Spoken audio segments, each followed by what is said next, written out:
Débriefing du Grand Prix de Chine sur F1 ITV avec Ziv Knoll. Salut Ziv. Hello Pierre. On se retrouve après les vacances. Joyeuse Pâques tout le monde.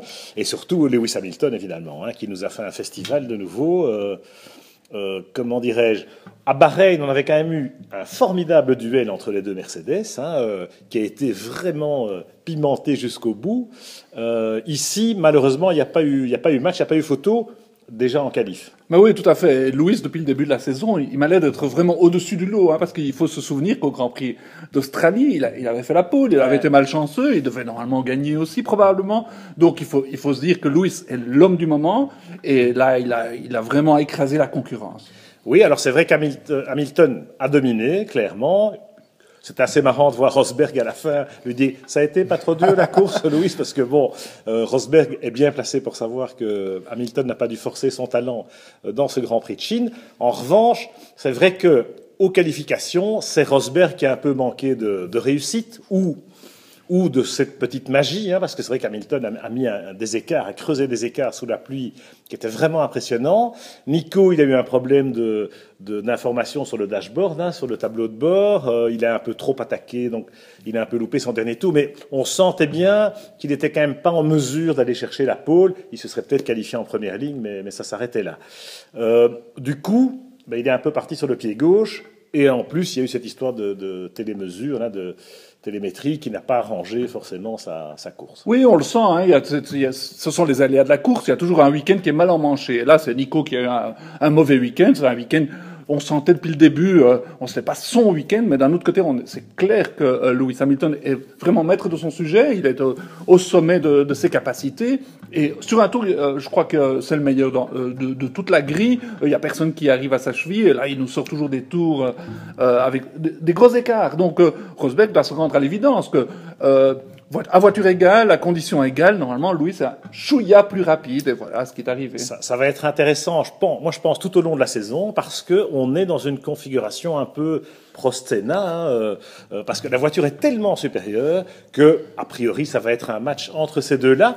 Mais il est vrai que Hamilton domine, ou en tout cas a pris un peu l'ascendant sur Nico Rosberg. En revanche, au championnat, moi je sors ma calculette et c'est Rosberg qui est en tête. Alors bien sûr, c'est à cause du coup de malchance d'Hamilton en Australie, mais je pense qu'il faut intégrer tout ça et que Nico Rosberg a la capacité justement de gérer mentalement, moralement, je dirais, la course au titre, et que donc on va avoir un championnat très ouvert entre ces deux-là, en tout cas. Oui, tu as tout à fait raison de comparer ça à 1988, où les deux McLaren étaient vraiment dominatrices. Alors aujourd'hui, il y a ceux qui se plaignent du fait que la Mercedes domine beaucoup trop, mais d'un autre côté, quand on se souvient de 88, on se dit tiens, c'était les meilleures années, parce que effectivement, il y avait deux champions d'exception qui se battaient pour le titre, et Prost et Senna étaient deux immenses champions, et là aussi, on voit deux caractères bien différents. On voit un Lewis qui est un battant extraordinaire, un Rosberg qui est un peu plus calculateur.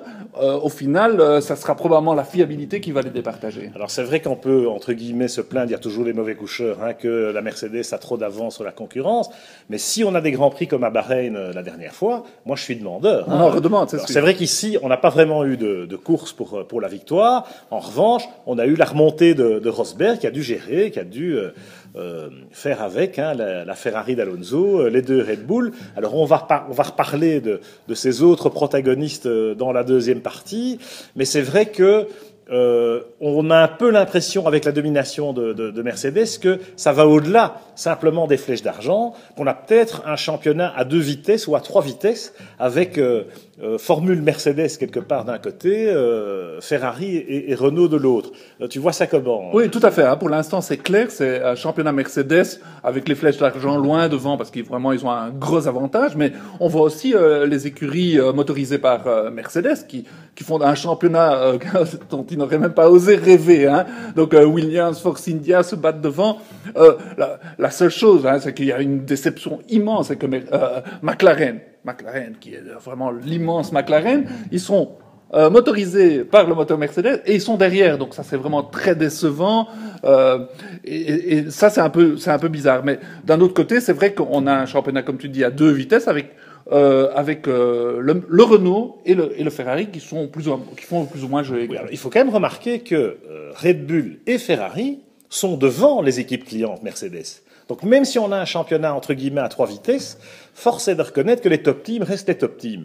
Moi, je suis quand même un peu déçu par McLaren, bien sûr, parce que c'est les seuls qui ont la capacité, a priori, à se battre avec les Mercedes pour la victoire. Ce sera visiblement pas le cas. On pouvait l'espérer après le Grand Prix d'Australie. Ce sera visiblement pas le cas pour le championnat. Force India, qui est 3e au championnat des constructeurs, à 3 petits points seulement de Red Bull. Avouez que c'est un peu le monde à l'envers. Williams passe souvent à côté de la montre en or, parce que je pense qu'ils ont une voiture qui est plus performante peut-être que la Force India, certainement que la McLaren sur les 2 derniers Grands Prix. Et Williams, ils se mélangent les pinceaux, ils se sont loupés au pit stop avec Felipe. Alors, il faut reconnaître quand même que la voiture est très solide parce qu'ils ont pris des coups sur les 2 premiers virages. Écoute, la Williams est bonne. Et le problème est que les 2 pilotes montrent un peu d'impatience et qu'ils savent qu'ils ont des gros résultats à aller chercher. Et on voit au départ, c'est toujours les 2 Williams qui prennent des super départs, mais ils sont nerveux. Et bon, il y a des escarmouches, il y a des problèmes. Bottas est un peu vert encore, il a un gros potentiel.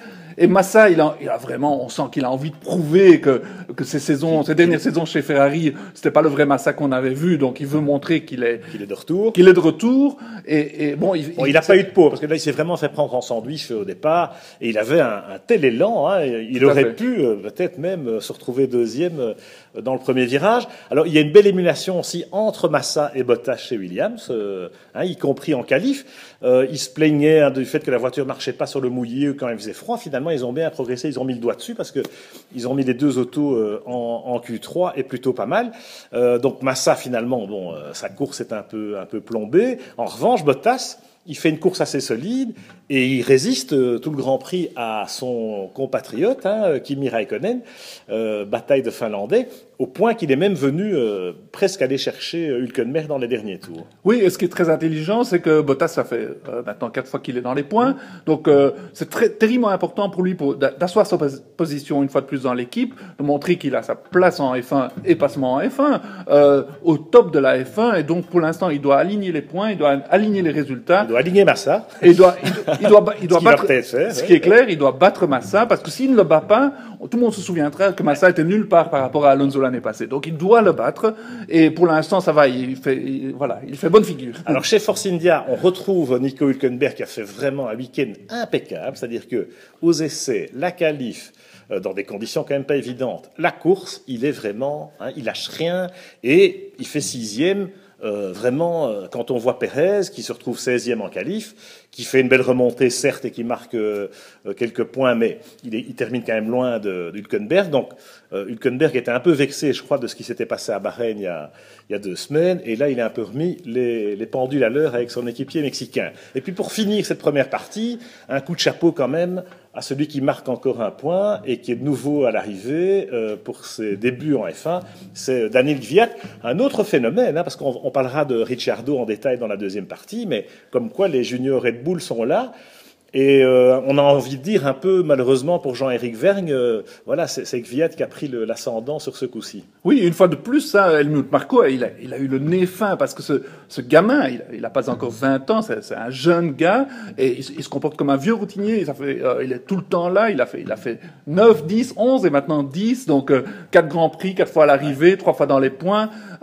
Mais vraiment avec une maestria super. Oui, il se bagarre avec les pilotes McLaren, avec Pérez ou avec Jean-Éric Vergne, qui n'a pas vraiment démérité sur ce coup-ci. Pas du tout. Simplement, il a de nouveau loupé son départ, malheureusement.